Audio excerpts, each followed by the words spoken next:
Steiger Mi 3000 V2. Η εξέλιξη του V1. Από τη στιγμή που η τουρκική Steiger εντάχθηκε στον όμιλο Beretta, οι εξελίξεις είναι ραγδαίες. Βλέπουμε συνεχώς νέα μοντέλα, συνεχώς βελτιώσεις, παίρνει τεχνογνωσία από την Beretta, καλύπτεται και από την εγγύηση της μεγάλης εταιρείας και έτσι έχει κάνει μια πολύ δυναμική παρουσία στην αγορά. Με πάρα πολύ καλές τιμές και συνεχώς βελτιώνοντας τα όπλα της. Το V2 είναι η εξέλιξη του V1. Έχουν προσθεθεί πράγματα, η τιμή παραμένει χαμηλά, είναι ένα οικονομικό όπλο όπως και να έχει. Είναι ένα αυτογεμές το οποίο έχει αποδείξει ότι έχει πολύ καλά χαρακτηριστικά και σε θέματα αξιοπιστίας, έχει πάρα πολύ φτηνά ανταλλακτικά, δεν βγάζει προβλήματα. Είναι ένα όπλο σε γενικές γραμμές που αν κάποιος ενδιαφέρεται με πρώτο, έχοντας ως πρωταρχικό στόχο να αγοράσει κάτι αρκετά οικονομικό, αυτό το όπλο για την κατηγορία του είναι εξαιρετικό. Δηλαδή βρίσκεται στην κατηγορία των 500-550 ευρώ, προέρχεται από την Τουρκία, το εγγυάται η Beretta με 2 χρόνια εγγύηση, έχει δώσει τεχνογνωσία, είναι ένα όπλο λοιπόν οικονομικά προσιτό που αν επαναλαμβάνω κάποιος ως αρχικό σκοπό έχει την τιμή, εδώ θα πάρει ένα όπλο πολύ καλό για τα χρήματα που θα δώσει. Ίσως το όπλο να είναι παραπάνω από τα χρήματα που θα δώσει. Να το δούμε όμως, γιατί είναι το V2, είναι η εξέλιξη του V1, είναι το μοντέλο Wood, πράγμα που σημαίνει ότι έχει ξύλινα μέρη. Εδώ μιλάμε για τουρκική καρυδιά, η οποία είναι στην κατηγορία 2. Ξέρετε ότι η κατηγορία 2 μπαίνει σε αρκετά όπλα στην Ευρώπη, τα οποία έχουν πολλαπλάσια τιμή αυτού. Κατηγορία 2 λοιπόν ξύλινη καρυδιά, ναι είναι κατηγορία 2. Ελαστικό πέλμα στο πίσω μέρος, θα το δούμε όταν επομίσουμε το όπλο. Καλή ποιότητα το φινίρισμα στο κοντάκι, λεπτής χάραξης ψάθες, κλασικές ψάθες λεπτής χάραξης. Πολύ καλό κράτημα. Το ίδιο και στην πάπια. Εδώ βλέπουμε παρά το ότι το όπλο λειτουργεί με αδράνεια, δεν έχουμε αυτό το πολύ λεπτό σχήμα της πάπιας. Και όταν ανοίξουμε το όπλο θα σας εξηγήσω γιατί συμβαίνει αυτό. Θα μπορούσε να είναι λεπτότερη πάπια. Δεν γίνεται όμως, όταν θα ανοίξουμε το όπλο θα το διαπιστώσετε και εσείς, θα το δείτε και εσείς. Βλέπουμε λοιπόν ότι μεγάλωσε ο μοχλός όπλησης, για να είναι εύκολος ο χειρισμός του. Μεγάλωσε το κουμπί της αποθήκης. Έχουμε σύστημα cut-off για την αποθήκη. Εύκολος χειρισμός του όπλου. Αδράνεια, πολύ λίγα εξαρτήματα. Βάση από εργάλ. Σκανδαλοθήκη συγκρατείται με έναν πύρο πάνω στη βάση. Καλή ποιότητα και στο ξύλο της πάπιας. Τα φινιρίσματα είναι πάρα πολύ καλά.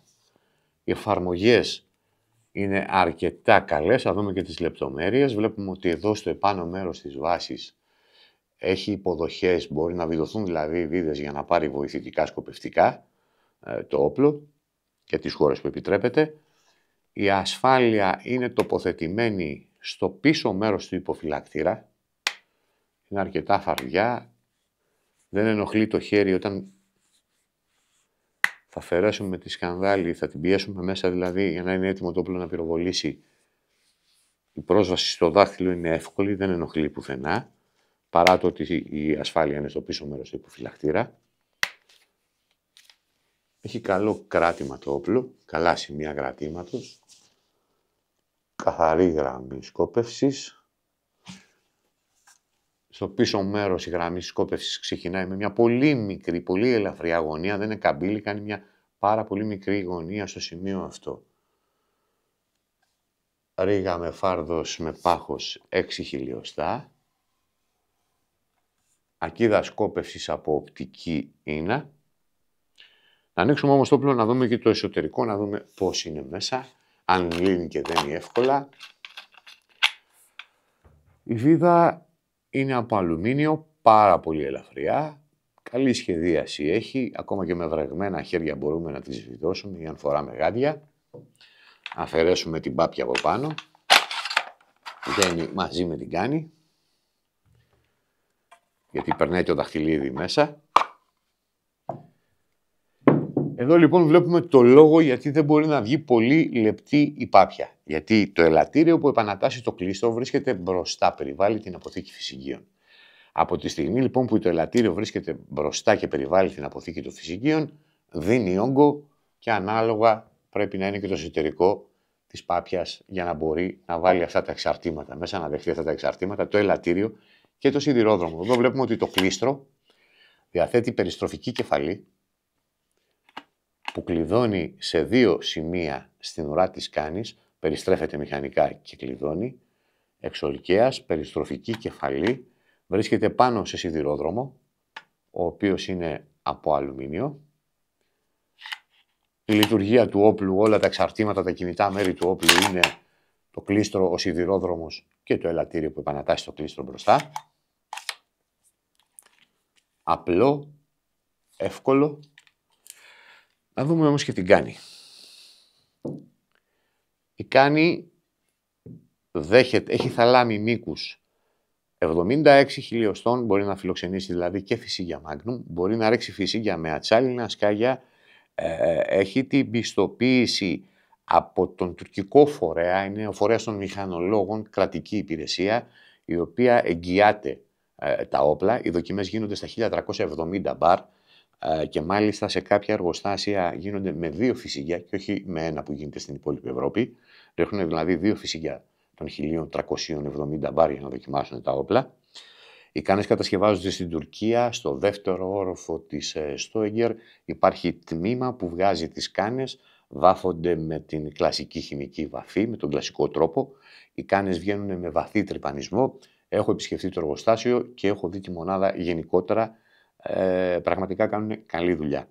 Εσωτερικά η κάνη είναι χρωμιωμένη, 18,4 η εσωτερική διάμετρο του αυλού της κάνης.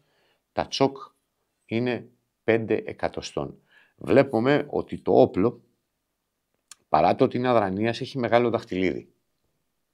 Αυτό σημαίνει ότι μπορεί να τοποθετηθεί, αν υπάρχει αυτό το μεγάλο δαχτυλίδι, που το έχουν και άλλα όπλα αδρανείας, αυτό το μεγάλο δαχτυλίδι υπάρχει για να περιβάλλει την αποθήκη φυσικίων, έτσι ώστε να μπορεί να μπει πρόσθετη αποθήκη φυσικίων. Όπου και εφόσον επιτρέπεται αυτό, έτσι. Γιατί τα λεπτά δαχτυλίδια, εκεί που τελειώνουν, σταματάει και η χωρητικότητα της αποθήκης φυσικίων. Αν υπάρχει αυτό το δαχτυλίδι που περιβάλλει την αποθήκη φυσικίων, δίνει τη δυνατότητα να προσθεθεί και άλλη αποθήκη, πρόσθετη αποθήκη, δηλαδή το όπλο να πάρει πρόσθετη αποθήκη φυσικίων. Καλή ποιότητα, ματ βαφή κάνει. Καλή ποιότητα βαφής και το φινίρισμά της. Σκοπευτικό οπτικής ίνας. Τα τσόκ βιδώνουν στο εσωτερικό της κάνης και έχουν μήκος 5 εκατοστά. Θα τα δούμε στη συσκευασία τους μετά. Εδώ πίσω στην ουρά καλύπτεται το κλίστρο σε όλο το μήκος της διαδρομής του. Τα σημεία που κλειδώνει το κλίστρο περιστροφικά στο πίσω μέρος της ουράς της κάνης εδώ. Να το ξανασυναμολογήσουμε το όπλο βέβαια για να το δούμε, να δούμε και τα εργονομικά του χαρακτηριστικά. Εδώ πρέπει να βάλουμε, είναι συνήθεια αυτό, πρέπει να βάλουμε την πάπια πάνω στην κάνη και όλο μαζί να το περάσουμε και απλά να βιδώσουμε τη βίδα που συγκρατεί την πάπια και την κάνη στο εμπρός μέρος. Το όπλο είναι συναρμολογημένο, έτοιμο για χρήση. Είναι ελαφρύ, είναι περίπου στα 3 κιλά. Τα διαθέσιμα μήκη κανόν είναι μόνο σε 71 εκατοστά για το συγκεκριμένο όπλο, για το συγκεκριμένο μοντέλο. Το κλίστρο είναι πολύ μεγάλο, μπορούμε να το... Ο λευγές του κλίστρου, δηλαδή όπλησης, είναι μεγάλος, ακόμα και με γάντια πρέπει να τον δουλέψουμε, όπως και η αποθήκη. Το κουμπί της αποθήκης, το σύστημα cut-off.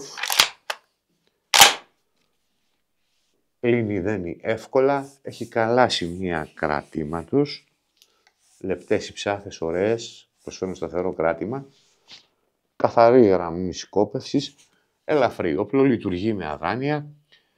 Είναι το τελευταίο μοντέλο, η εξέλιξη δηλαδή του V1, είναι το V2, το Mi 3000 Stoeger. Ένα όπλο το οποίο κατασκευάζεται πλέον παίρνοντας τεχνολογία από την Beretta. Αυτά που συνοδεύουν το όπλο είναι, το όπλο συνοδεύεται δηλαδή από 3 τσοκ με μήκος 5 εκατοστά που βιδώνουν στο εσωτερικό της κάνης, κλειδί για τα τσοκ και κάτι πολύ χρήσιμο, φλάτζες που μπαίνουν ενδιάμεσα στο κοντάκι και τη βάση, τοποθετούνται δηλαδή σε αυτό το σημείο για να αλλάζουμε τις κλίσεις του κοντακίου. Πέλμα καλό, δεν κολλάει στα ρούχα, ωραίο, φαίνεται ότι απορροφά κραδασμό, έχει περιθώριο, είναι ελαστικό, αρκούντος ελαστικό. Καλοφτιαγμένο, προσεγμένες οι εφαρμογές του. Ένα όπλο που βρίσκεται στην κατηγορία των 500 με 600 ευρώ, με ξύλα κατηγορίας 2, μηχανισμό αδρανείας, κατασκευασμένο στην Τουρκία με την, βέβαια, με την επίβλεψη της Beretta Ιταλίας, σε πολύ καλή τιμή, με 2 χρόνια εγγύηση. Ένα όπλο το οποίο προσφέρεται για όλα τα κυνήγια. Ένα όπλο που έχει πουλήσει στην ελληνική αγορά και το V1, τώρα έχει μπει το V2 και μας έχει δώσει καλά στοιχεία. Δεν έχουμε αρνητικά στοιχεία από το συγκεκριμένο όπλο.